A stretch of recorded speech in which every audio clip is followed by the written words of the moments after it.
Karena dengan dalam persekutuan kalau kita senyum berarti tong punya hati ini sedang bergembira. Karena hati yang bergembira akan timbul dia punya wajah, raut wajahnya yang berseri-seri. Tapi kalau dia punya hati lagi galau, lagian, dia punya muka sulit. Tapi kalau di dalam nama Tuhan Yesus kita berusaha, pasti kita akan dijamah memiliki hati yang ada sukacita, maka raut wajah yang berseri-seri kita memuji, memuliakan nama Tuhan.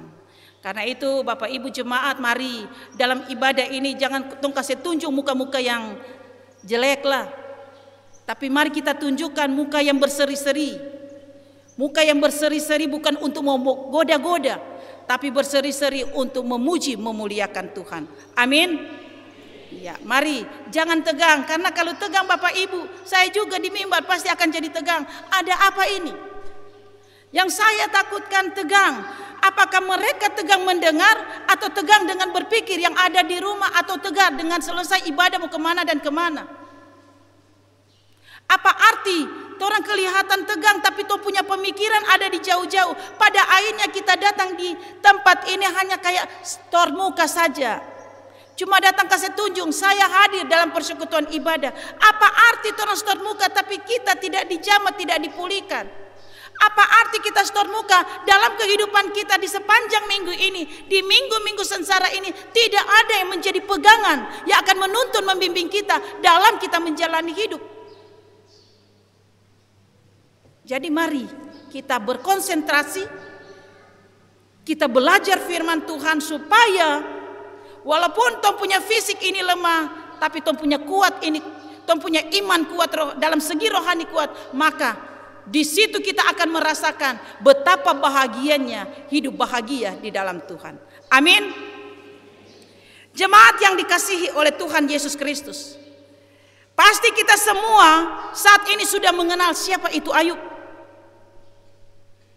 Ayub orangnya dikenal sebagai orang yang jujur, orang yang takut akan Tuhan, orang yang hidup selalu menjauhi dari kejahatan.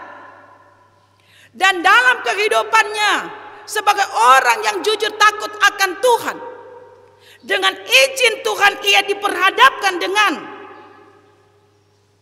satu penderitaan. Tapi walaupun Ayub diperhadapkan dengan satu penderitaan yang besar, dia tidak menjauhkan diri dari Allah. Dia tidak menghilangkan kepercayaannya kepada Allah. Kalau orang zaman sekarang ini anak-anak Tuhan, dia hidup taat setia kepada Tuhan, rajin dalam persekutuan ibadah, tapi dalam hidupnya diperhadapkan dengan persoalan.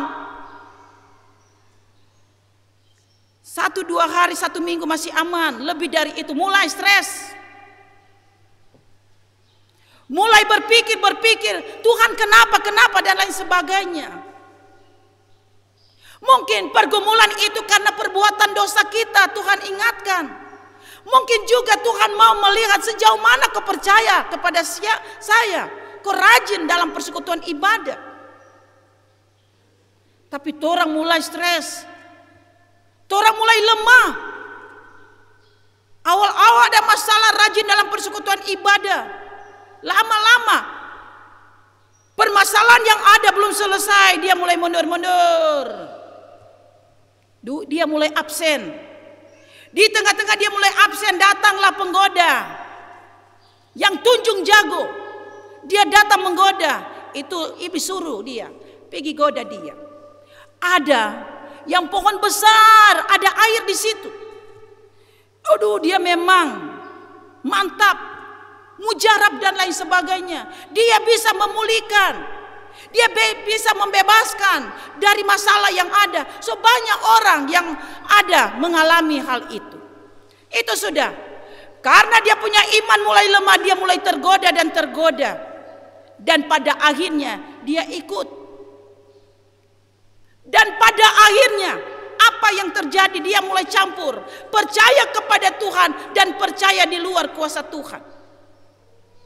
Hati-hati dengan kita yang hidup menduakan Tuhan. hati-hati dengan kita yang selingkuh dengan Tuhan. Itu sungguh berbahaya dalam kehidupan kita. Dan cepat atau lambat hidup kita tidak diberkati, tapi kita akan diberikan teguran dari Tuhan. Jadi sebelum terlambat, sebelum melakukan, sebelum tergoda, ingat, kalau percaya Tuhan, percaya terus. Jangan dengan ada masalah sampai so pergi di pohon besar. Pohon itu siapa yang ciptakan? Tuhan yang ciptakan. Jadi orang harus melekat saja kepada Tuhan. Tuhan yang telah merelakan hidupnya menderita, tersiksa, mati, digantung di kayu salib untuk dosa-dosa kita manusia. Karena Tuhan ada sampai saat ini. Orang diselamatkan, diizinkan untuk bisa berkarya. Dalam kita berkarya jangan bikin punya gerakan tambahan. Orang bikin dengan kekuatan, kepintaran kita, tapi biarlah orang hidup di dunia ini tetap selalu berpegang pada perintah Tuhan, hidup selalu menyenangkan hati Tuhan. Saudara-saudara, jemaat yang dikasihi oleh Tuhan Yesus Kristus, pembacaan kita saat ini, Ayub ingat dia punya masa lalu, masa pada waktu dia masih remaja sebelum ia menghadapi atau mengalami penderitaan. Di mana bagi Ayub yang terpenting, yang penting dia punya masa lalu, yang dia ingat yaitu hidup bergaul karib dengan Allah, dan juga hidup yang selalu ada bersama-sama orang yang membutuhkan pertolongan, hidup yang menolong mereka yang membutuhkan pertolongan. Masa lalu Ayub ini membuat dia sungguh berbahagia. Bahkan dengan masa lalu ini Ayub ingat mereka puji-puji dia. Dia mendapatkan ucapan berkat dari banyak orang.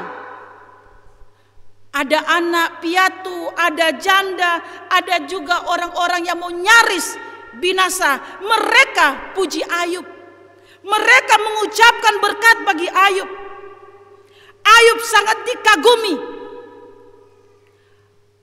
Ayub sangat dihormati. Ini Ayub rasakan karena perhatiannya, karena pelayanannya yang selalu menjawab kebutuhan mereka yang berteriak minta tolong. Karena dalam pelayanan Ayub dikatakan suatu pelayanan yang menyentuh mereka, pelayanan yang menghidupkan, pelayanan yang membangkitkan, menyemangatkan mereka untuk tetap berjuang walaupun hidup diperhadapkan dengan berbagai macam masalah. Bahkan juga Ayub menjadi pemimpin yang selalu menghadirkan raut wajah yang tersenyum kepada rakyat. Ketika Ayub berbicara tidak ada yang bantah. Karena apa? Ayub dalam pelayanannya, dalam mengambil keputusan sebagai seorang pemimpin, dia tidak mengambil keputusan untuk kepentingan pribadinya atau kepentingan keluarganya, tapi dia mengambil keputusan sesuai dengan kepentingan rakyat yang ada. Saudara-saudara, jemaat yang dikasihi oleh Tuhan Yesus Kristus, karena pelayanan Ayub ini sehingga dalam kehidupannya dia merasakan berkat berlimpah-limpah Tuhan berikan kepada dia. Dan kiranya juga pemimpin-pemimpin yang orang baru pilih ini, mereka bisa menjadi pemimpin-pemimpin yang sama dengan Ayub. Ketika mengambil keputusan, mereka tidak mengambil keputusan untuk kepentingan pribadi atau kepentingan keluarga, tapi biarlah mengambil keputusan untuk kepentingan rakyat, supaya mereka memimpin kita ada timbal balik rakyat bahagia, rakyat senang, dan rakyat akan puji. Itu dia pemimpin yang bagus. Karena itu menjadi juga seorang pemimpin hidupnya harus bergantung kepada Tuhan, jangan bergantung dengan dia punya pintar, dengan dia punya kekayaan, dengan dia punya kedudukan itu. Supaya berjalan mulus pemimpin bahagia, rakyat juga senang. Saudara-saudara jemaat yang dikasihi oleh Tuhan, dari pembacaan kita saat ini, di minggu-minggu sengsara ini, minggu-minggu kita menghayati arti dan makna pengorbanan Tuhan bagi kita manusia yang berdosa ini. Kita diingatkan, kita dinasehati, hendaklah kita semua ini menjadi Ayub-Ayub yang masa kini, yang hidup bergaul karib dengan Allah. Jadi ini mau disampaikan kepada kita, mari orang berusaha. Memang sulit, tapi kalau ada usaha pasti semua akan teratasi. Karena di balik kita hidup bergaul karib dengan Allah, di situ kita ada berkat. Di situ Allah akan membuka jalan, Dia akan memberikan kesanggupan dalam kita menjalani hidup. Di mana Tuhan punya hidup ini tidak lepas dengan begitu banyak masalah, begitu banyak penderitaan. Bergaulah dengan Tuhan, supaya Tuhan akan tetap menuntun, membimbing. Kau harus jalan lurus, kau harus belok.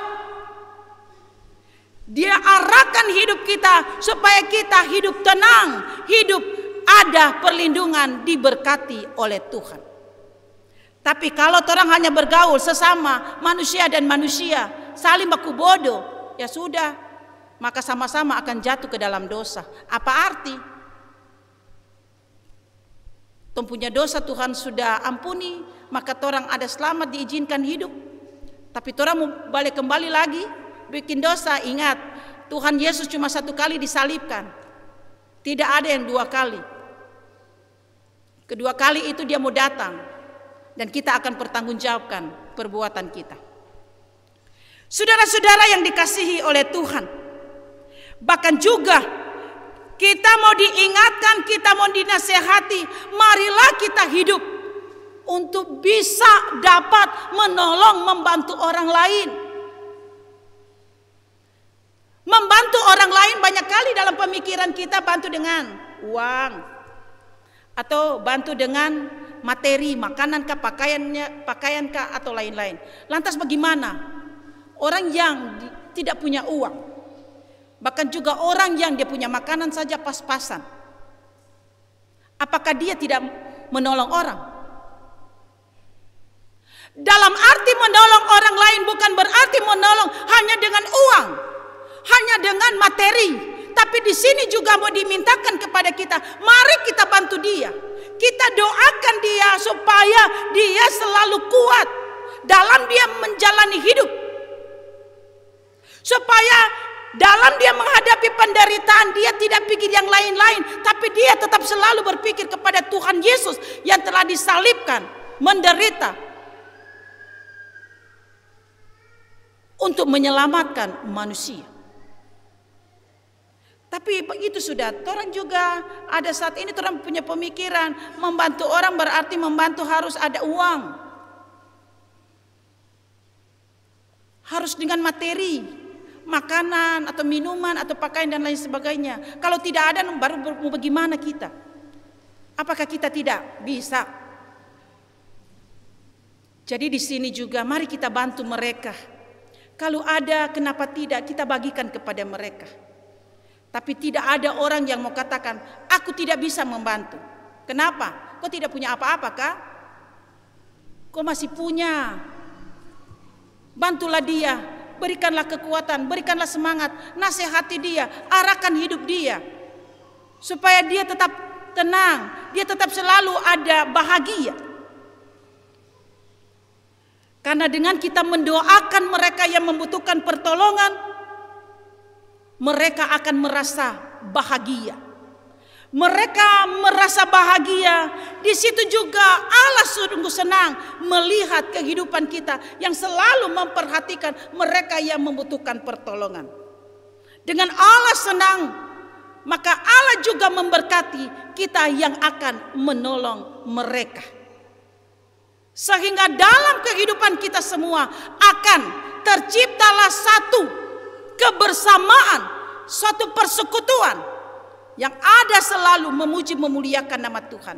Dan di situ dengan kita hidup saling membantu, saling melihat, satu dengan yang lain, di situ kita akan mendapatkan berkat, semangat dalam menjalani hidup, semangat untuk bersama-sama bergandengan tangan dalam menjalani hidup, dalam menjaga satu persekutuan dengan Tuhan.